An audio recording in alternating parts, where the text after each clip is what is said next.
The moment I saw that red dress on the hotel surveillance footage, I stopped breathing. It wasn't the dress itself that broke me, though I remembered buying it for her, remembered the way it clung to her that night when we danced until the city blurred around us. No, what shattered me was the way another man's hand grazed the small of her back as he held the door open for her, confident, familiar, rehearsed. 12 years of marriage unraveled in a single still frame. 12 years erased by a timestamp and a smirk. I was in the FBI office when I saw it.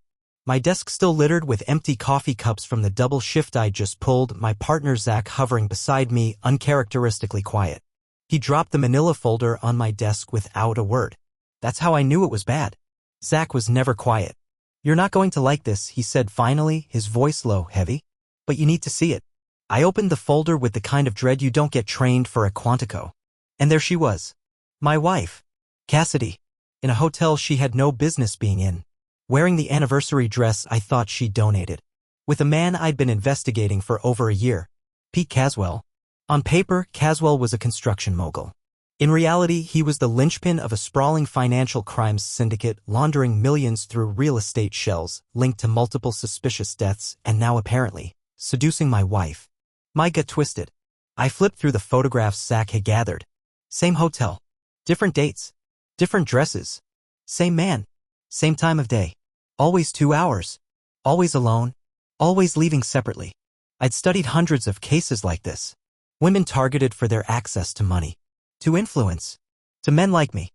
But I never imagined my own wife, my Cassidy, would fall into that pattern. "You've been tracking him for months," I said, my voice even, professional. Detached or trying to be. "Why didn't you tell me he was close to my family?" Zach didn't look away. "Because we didn't know. Until this morning." I kept my eyes on the photos, each one hammering a new nail into the coffin of who I thought she was. "He's using her," Zach continued, his voice softer now. "Maybe to get to you. Maybe to move money. Maybe both. She changed the passwords on our accounts 2 weeks ago," I said quietly. "Said it was for security. Said she wanted to learn more about our finances." Zach nodded grimly. "Classic. It's how he operates. We've seen this before. Seduce, manipulate, exploit, discard. And the others?" I asked. I already knew. I just needed to hear it. He hesitated. Then, 3 confirmed. All dead. Ruled accidents. I let the words settle. Let them soak into the cracks that were forming in my sanity. Then I set the folder down and stood up. "We're doing this by the book," I said. "But I want every file on him. Every name. Every shell company. I want his life mapped out before he ever sees me coming." "You sure you're up for this?" Zach asked. I looked him dead in the eye. "He walked into my life and thought I wouldn't notice," I said. "Thought he could use my wife and not pay the price. He picked the wrong agent." As I walked to the elevator, my phone buzzed. It was Cassidy. "Working late again tonight. Don't wait up." I stared at the message for a second too long. Then I typed back, casual as ever. "Okay, babe. Stay safe." The elevator doors slid shut. I closed my eyes and felt everything, the rage, the betrayal, the cold certainty that nothing would ever be the same again. And then I buried it. I buried the husband. And I let the agent take over. The next morning, the house was quiet, unnervingly so. Cassidy had already left by the time I came downstairs. No note. No coffee. Just the faint trace of her perfume still hanging in the hallway. Something floral. Something expensive. Something that now made my skin crawl. I stood in the kitchen staring at the granite counter where we used to sit with the kids and eat Sunday waffles. Where we celebrated birthdays, made school lunches, planned vacations. It was just a kitchen, but it had once been part of a life that felt real. Now it was just a stage set, propped up with fake smiles and lies. I poured myself a cup of yesterday's coffee, microwaved it without thinking, and sat down with the folder. Inside were the names of 3 women, Sandra Lynn, Maria Delgado, and Elise Morton. All had been romantically involved with Pete Caswell. All had either controlled or had access to substantial financial accounts. And all were dead. One fell down an elevator shaft. Another slipped off scaffolding. The third was found in her car, carbon monoxide poisoning, in a parking garage of one of Caswell's new developments. No foul play found. No charges filed. Just 3 tragic accidents. But when you laid them out like pieces on a board, the pattern screamed. And now, Cassidy was in the middle of that same board, dancing blindfolded with a man who made murder look like misfortune. That afternoon, I drove to the homicide division to meet Detective Bessie Roach, a legend in the department, retired twice and pulled back in both times. If there was a thread to pull, she'd find it even if it was buried under concrete and lies. Her office looked like a crime scene itself. Paper towers, cold coffee, ancient filing cabinets covered in post-its and dust. But Bessie? Sharp as ever. Her first words when I walked in. So, your wife's got herself tangled with Pete Caswell. I didn't even bother asking how she knew. That's just Bessie. He's killed before, she said bluntly, spreading out crime scene photos on her desk. And he'll kill again. Always the same setup, woman with access, a romance, a series of large financial transactions, then boom, elevator shaft, faulty railing, engine failure. The guy's a magician with death. I studied the photos. Victims smiling, unaware they'd already been marked. What's the usual timeline? I asked. 3 to 6 months, Bessie said. Long enough to build trust. Short enough to cut loose before questions start. Cassidy had been seeing him at least a month. If the pattern held, we were already halfway through her countdown. She doesn't know who he is, I said. She thinks he's just exciting. Different. Doesn't matter, Bessie replied. He knows who she is. And he knows who you are. Federal agent. That's not a coincidence. I left with a box of files, warnings ringing in my ears. The evidence was overwhelming, but Cassidy wouldn't believe a word of it if I laid it out in front of her. That's what made this so dangerous. She wasn't just cheating. She was being groomed.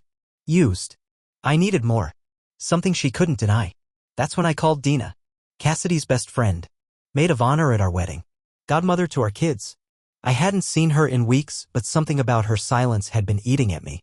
We met in a quiet cafe downtown, the kind of place where no one asked questions and the music was loud enough to drown out anything important. She looked exhausted. Pale. Like someone who'd been holding in a scream for days. I don't know who else to talk to, she said. I'm scared. Start from the beginning, I told her. Don't leave anything out. Dina spilled everything. Cassidy was planning to leave me. Caswell had convinced her to move our joint accounts into her name. She thought he was going to propose. Thought they were going to run off together and start a new life. She'd been researching divorce lawyers, international real estate, offshore banking. But the worst part? Dina overheard Caswell talking to someone on the phone, laughing about how Cassidy was going to take the fall. How everything was set up in her name. How when it all came crashing down, he'd be long gone and she'd be left holding the bag. I sat back in my chair, numb. I'd seen this before. The perfect setup. Love, leverage, liability. It was a game to Caswell, and he always left a body behind. She still thinks he loves her? I asked. Dina nodded. She's in deep, Ian. She says he sees her. That he makes her feel alive. Like you never did. I didn't flinch. I just opened a small notebook I brought and asked her to write everything down. Dates. Conversations.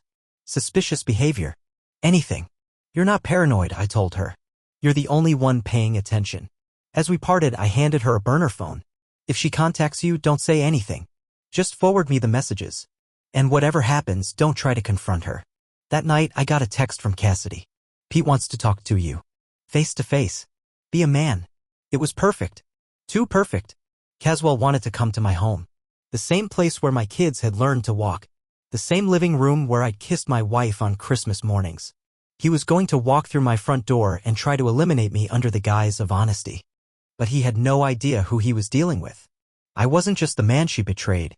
I was the one man who'd studied him longer than anyone else. And he was walking straight into the lion's den. The living room looked normal, almost peaceful. That was the point. Sunlight filtered through the blinds, casting warm strips of light across the hardwood floor. A framed photo of our wedding sat on the bookshelf, Cassidy in that same red dress, smiling like she meant it. Beside her, me. A different man back then. A man who still believed in trust, in honesty, in vows. Yeah? I believed in surveillance angles, strategic positioning, and the weight of a Glock 19 holstered under a jacket that hid a Kevlar vest. Outside, my team was in place. 5 unmarked vehicles scattered along the street. Zach in a van half a block down, running point. The whole perimeter was locked down, soundproof mics, wireless cameras, emergency breach orders pre-signed and sealed. All of it legal, all of it admissible. This wasn't revenge. This was prosecution. I checked the camera feed again for internal angles recording to the cloud and a mirrored backup offsite. The house looked exactly how he needed it to, vulnerable, unaware, just another domestic scene before the storm. Every camera placed to capture what I expected was coming. At 5:52 p.m. I received a final text from Cassidy. Please don't embarrass me. Just hear him out. I replied, of course. I just want answers. The irony didn't escape me how simple that message sounded. Just a man wanting answers. Just a man whose wife had been sleeping with a killer. At 5:59 p.m. I heard the car pull up. I didn't move. A moment later, the doorbell rang, one short chime, calm, controlled. I called out, "It's open." The door creaked, not by accident. I'd adjusted the hinge earlier to ensure it would make noise. One less surprise. One more advantage. He stepped in first. Pete Caswell. Tailored navy suit, perfectly knotted tie, polished shoes. His smile was soft, practiced. The kind of smile that had disarmed juries, seduced bankers, and convinced a dozen women to risk everything for the fantasy of a better life. He looked at me like I was the one who should feel guilty. "Agent Lloyd," he said smoothly. "Thank you for agreeing to talk." I didn't turn around yet. Just stared at the blank TV screen where his reflection moved like a ghost behind me. "It's Ian," I said. "You're in my home. Let's keep it personal." He chuckled. "Fair enough." Then came the second pair of footsteps. Quieter. Heavier. Santos Caswell. Pete's brother. Not as polished. Built like a linebacker. And judging by the bulk under his jacket, armed. "Is this necessary?" I asked, finally standing and facing them. Pete waved it off like he was embarrassed. "Just a precaution. These conversations can get heated." I looked him in the eye and said nothing. "I wanted to clear the air," he continued. "About Cassidy. About us. She deserves better than this." He gestured vaguely at my house. "She's brilliant. Wasted here. She deserves to be the center of someone's world." I stared at him. "That why you used her name to open offshore accounts?" His eyes didn't blink, but something shifted. A tightening around the corners of his mouth. "I don't know what you're talking about." "No?" I stepped forward slightly, just enough to shift his weight. "Then maybe you forgot the wire transfers logged from her account last Thursday. Or the visit to Winston Shin at the bank. Or the zoning fast tracks from your friend on the board. Hilda Merrill, a ring a bell?" Santos shifted behind him, hand twitching near his waist. I smiled. "Tell your brother to keep his hand off the piece. He twitches wrong, it won't end well." Through my earpiece. Zach's voice steady. Santos is armed. "Holding. Your call." Pete's facade cracked. "I'm trying to do this the easy way," he said, voice tight now. "She told me you'd be reasonable." "She's wrong," I said. Then I dropped the mask. "I know about Sandra. Maria. Elise. I know about your shell corporations. Your fake bids. Your staged accidents. I know you're running one of the most sophisticated laundering networks on the East Coast, and you thought marrying my wife would let you launder through me. Through the bureau." He went still. Not angry. Just still calculating. "She loved me," he said finally, quietly. "Even after I told her everything. She stayed." I nodded slowly. "And now she's going to prison. Just like you." His hand moved. I saw it coming the second his shoulder dropped. The black glint of steel coming out of his waistband. "Gun." I shouted, not for myself, but for the team. Pete fired once. Missed. Barely. I dropped to the floor, drew, and returned fire, 2 precise shots, center mass. His body jerked back, crashing into the table behind him. Santos moved, shouted, fired wildly. I heard the TV explode behind me. Glass showered the floor. "Federal agents. Drop your weapon," came the chorus from outside. They poured in like a tide, front door, back entrance, side window. My team fully armed, laser-focused. Santos dropped the gun and dropped to his knees. "I didn't sign up for this," he shouted. Too late. Pete was bleeding out on my floor, groaning. Not dead, not yet. I'd hit the shoulder and side. Deliberate. I wanted him conscious. "House is secure," Zach said over the channel. "We've got it all. Footage. Audio. Everything." I stood and walked over to Pete, now gasping. "You came into my house," I said. "You used my wife. You thought you were smarter than me." He stared up at me, hate and disbelief swirling in his eyes. "You set me up." I knelt beside him. "No, Pete. You walked into it." Then from behind the ruined doorway came the voice I knew would eventually come. "Cassidy." She stepped inside, saw the blood, the agents, the cameras, me holding the smoking gun, and froze. Her mouth opened. Closed. Then finally, "What did you do?" I stood. Looked her in the eyes. "I stopped you from dying, Cassidy. Whether you deserved saving or not, that's another story." She opened her mouth to argue, but behind her, Wilson Love, my divorce attorney, stepped in holding court documents. "This is a protective order. Your accounts are frozen. Your assets seized. Custody of the children has been transferred pending investigation." Her face drained of color. You had no right." "No," I said. "You gave me no choice." She screamed. lashed out. Federal agents escorted her away, still shouting that Pete loved her, that I was the villain, that none of it was what it seemed. But it was. It was exactly what it seemed. A marriage destroyed, a crime empire dismantled, and a man who finally got justice, not because he wanted revenge, but because he refused to become another victim. 3 days after the shootout, I returned home for the first time.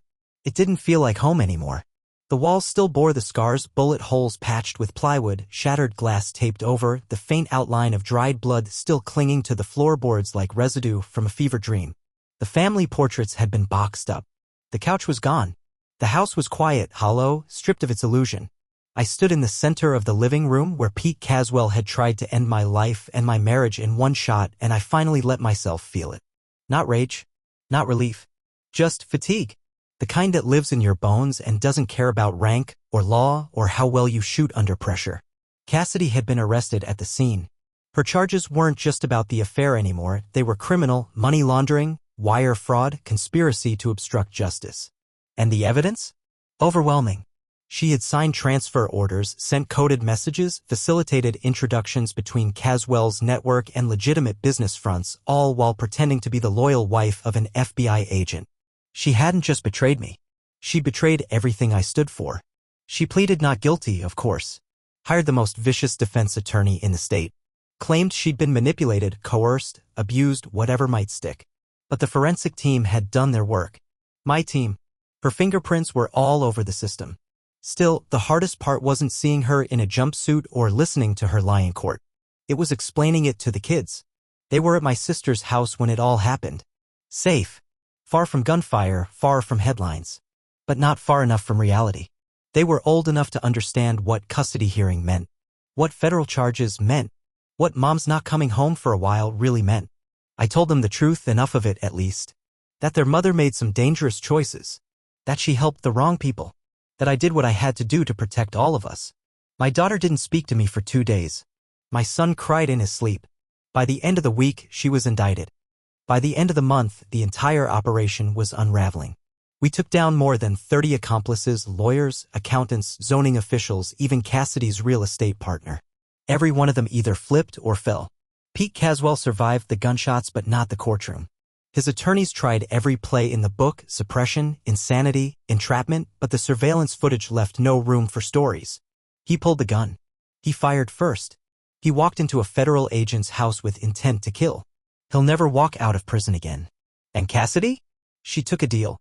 Cooperated. Gave us names, account numbers, timelines. Enough to dismantle what was left of Caswell's laundering web. She did it to save herself. She always did. She got 15 years. Eligible for parole in 10. Maybe less if she keeps teaching those prison finance classes they're so proud of. I didn't go to sentencing. I didn't need to. By then, I'd already filed the divorce papers. Already moved to a new home with real locks, real walls, and real peace. The kind you only find when there's nothing left to hide. Zach calls me the quiet storm now. Says I went through hell and didn't flinch. That's not true. I flinched every night. But I never let it stop me. Because I knew the difference between pain and justice. And I chose the second. 1 year later, I stood in front of a classroom at the FBI Academy in Quantico. The room was full of new agents, fresh suits, eager eyes, notebooks open, waiting to be told how to survive the job. They didn't expect what I said. When it gets personal, I began, you don't walk away. You don't bury your feelings. You turn them into your sharpest tools. And you do the job anyway. Behind me, on the screen, was a still image, a grainy photo of Pete Caswell opening the door for my wife at the Westfield Hotel. I left it there. Not as a warning, but as a reminder. Of what betrayal looks like. Of how justice starts. After the lecture, a young woman approached me. Nervous, but determined. Sir, she said, did you ever forgive her? I paused. Not because I didn't know the answer, but because I wanted to make sure she heard it clearly. No, I said. But I stopped needing to. She nodded, scribbled that down, and walked away. And I stood there for a long while, thinking about all the things I'd lost and everything I'd gained. My kids were thriving. The city was safer. My team was stronger. And somewhere out there, behind steel bars, 2 people were waking up every day knowing they gambled everything and lost. Justice isn't loud. It doesn't come with fireworks or applause. Sometimes it just walks back into its home, breathes in the silence, and finally sleeps through the night.